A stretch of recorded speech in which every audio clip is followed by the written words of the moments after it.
But just to tell you, I tell people, listen, I'm temperamentally not suited to be president, and I'm about to prove it to you. Because when I talk about the message and the messenger not matching, when I talk about our politicians in the Republican Party not believing their own message, I'd like to just give you an example of what that might sound like if you actually did in fact believe the way you say you believe. President Whittle, please tell us about the events that occurred around the consulate in Benghazi over the last week. What were you doing when you heard the news, and what did you do after that? My response would be, as president, well, first of all, the only thing that I'm more terrified of than answering that question dishonorably or dishonestly, is to tell you the actual truth of what I was doing. And if the First Lady found out that I answered that question honestly, I would actually be more afraid of that outcome than the real one. But suffice it to say that the President of the United States, once something is known to the National Command Structure, the President knows about it within 4 or 5 minutes. The President is never off duty. The President's never in the shower. The President's never away for the afternoon. So 5 or 6 minutes after that attack began on Benghazi, I was fully apprised of the situation.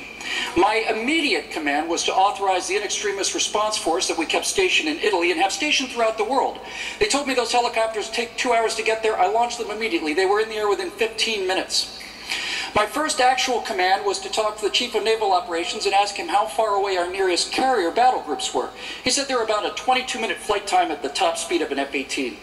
I said I want F-18 Hornets over that consulate now. I want them 300 feet above the ground. I want them supersonic. I want sonic booms over that city between now and when those helicopters arrive. I want our people to know that we're coming, and I want those people to know that we're coming. And if we break every window in Benghazi, they can bill us. Now, you called the result a debacle. Yes, it's absolutely true. When our helicopters arrived on the scene, we were too late to save that ambassador. We were too late to save those brave SEALs that died. An RPG shot down one of our helicopters and 14 SEALs were killed in the rescue attempt, and it was called a catastrophe and a debacle. It's a catastrophe and a debacle not to go. I do it again tomorrow. Our people around the world need to understand that when Americans are at risk, America is going to come to their aid, whether we get there in time or not. That's what a president who actually believes this stuff sounds like. Mr. President, Iran just shot at an unmanned drone over the international waters in the Persian Gulf. Care to comment on that? I would care to comment on that. The Republic of Iran has been at war with the United States of America since 1979. We haven't been at war with them, but they've been at war with us. So, starting this evening at midnight, I am now initiating a new policy. Please listen carefully.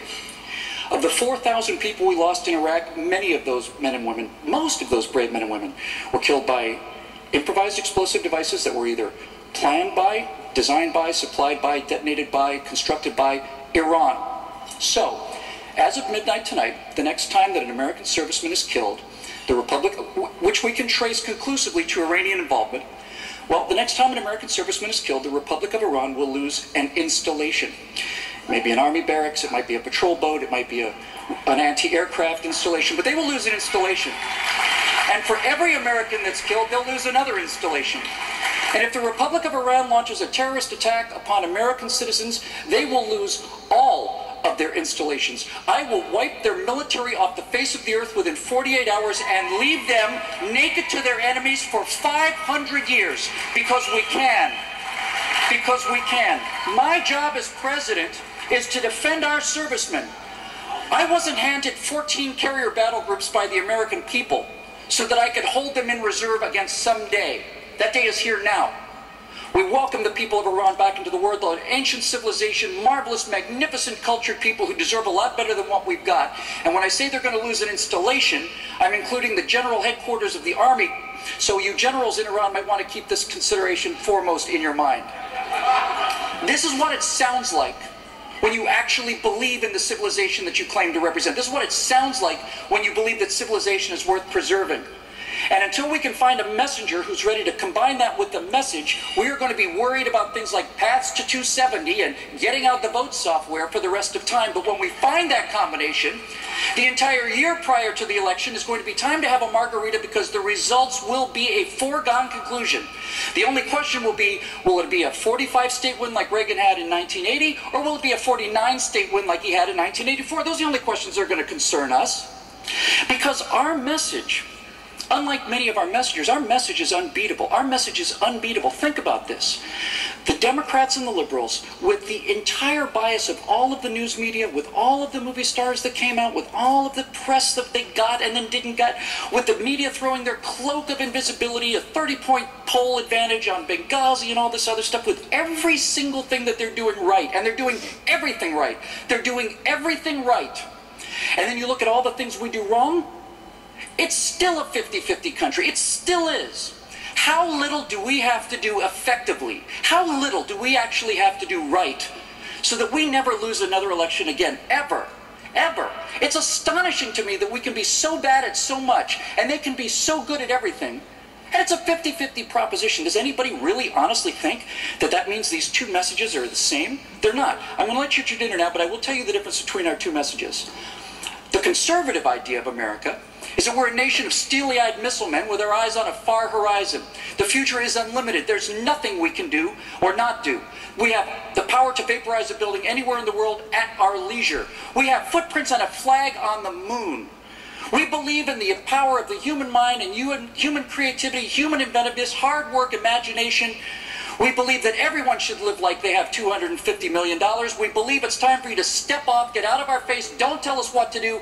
You have a right to live the way you want to in America. That's our message. And what's their message? What is their vision for humanity's future on this progressive left we find ourselves against?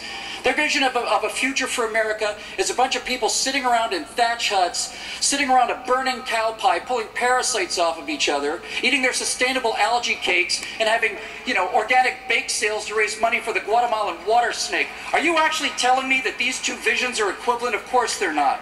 Of course they're not.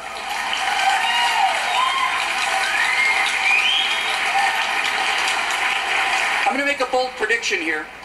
A bold prediction. I predict the next president of the United States, I'm convinced he's going to be a conservative, I'm convinced he's going to be a Republican.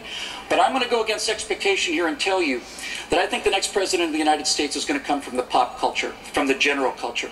Because you cannot run against your own mythology and win, ever. When they own the mythology, we will never win.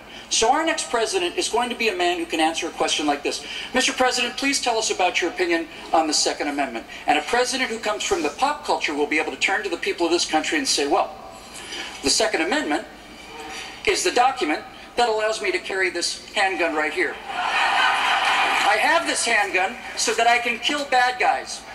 And if you don't think that's important, next time you go to the next James Bond movie, you imagine him going on that mission armed with a sternly worded letter from the United Nations. That's why we have a Second Amendment.